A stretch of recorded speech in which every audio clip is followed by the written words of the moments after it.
पुरुषोत्तमम् वंदे पुरुषोत्तमम्। आज के बानी है, लेकिन कोई स्वार्थ बुद्धि लेकर दूसरों की सुख्याति करने का नहीं है। वो तो खुशामद है। उस क्षेत्र में मनोमुख प्रायतः एक नहीं रहता। वो लेकिन बड़ा ही खराब है और उससे अपने स्वाधीन मत प्रकाश की शक्ति खो जाता है।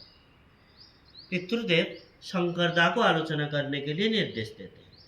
शंकर रायदा बोलते हैं, ठाकुर बोले हैं, कोई या कुछ प्रत्याशा लेके दूसरों की सुख्याति करना अच्छा नहीं है।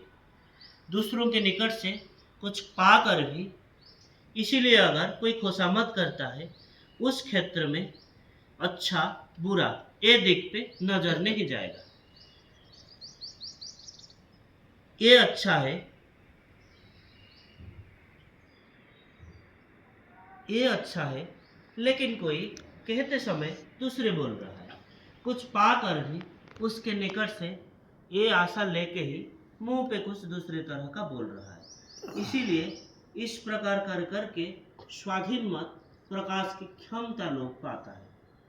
शिष्य पितृदेव बोलते हैं, लेकिन सद्गुण कल्चर या अनुशीलन करने से, एक्सरसाइज करने से सद्गुण मेरे अंदर आएगा। ठाकुर किस तरह सुख्याति करने के लिए निषेध किए हैं? जिस सुख्याति में स्वार्थ बुद्धि है। सतीशदा बोलते हैं, जैसे रुपए पैसे पाने के लिए श्रीकंठदा के खूब प्रशंसा कर रहा हूँ। जैसे पितृदेव बोल रहे हैं, श्रीकंठदा के टंका पैसा रहे या ना रहे तो समझ करने क्यों जाऊँगा। सतीशदा बोलते हैं, शायद प्रशंसा करने में मुझे मिल जाएगा।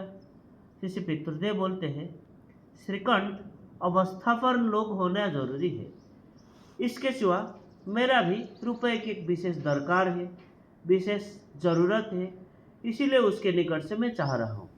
श्रीकंठ क्या रुपए दान करता है? सतीशदा बोलते हैं, नहीं। शिष्य पितृदेव बोलते हैं, तो फिर 1000 सुख्याति करने से बाद भी वो देगा क्यों? आप कहते जाइए महाशय, लेकिन वो तो नहीं देगा। अगर वो जानता है श्रीकंठ अवस्था पर लोग हैं और लोगों को बीच बीच में रुपए पैसे भी देता है, तब ऐसे प्रतीत हो सकता है कि चलो श्रीकंठ के निकट चले और जाके उसको विनय के भाव दिखा के बोला, आप तो महानुभव है, विपद आपद में इंसान को सहाय्य करते हैं। मैं आज विपद में आके आपके शरणापन्न हुआ हूँ, दया करके कुछ अर्थ सहाय्य कीजिए। और आपकी दया की बात सुन के मैं इतने दूर से छूट आया हूँ।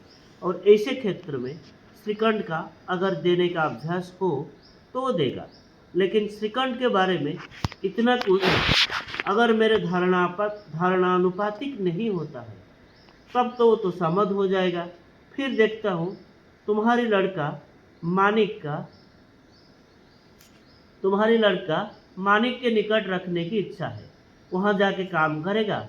और भिलाई के कमलाख्य की जो मैकेनिक्स है, और जाने से पहले मैं लड़कों के ज्ञान दे रहा हूँ, जैसे लड़कों का कोई अमंगल ना हो, वैसे भी काम होता है। और अगर स्वार्थ बुद्धि लेके कहता हूँ तो उससे उनके भी क्षति है और तुम्हारा भी क्षति होता है।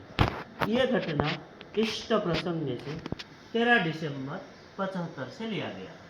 तो आज के लिए इतना ही। वंदे पुरुषोत्तमम्। वंदे पुरुषोत्तमम्।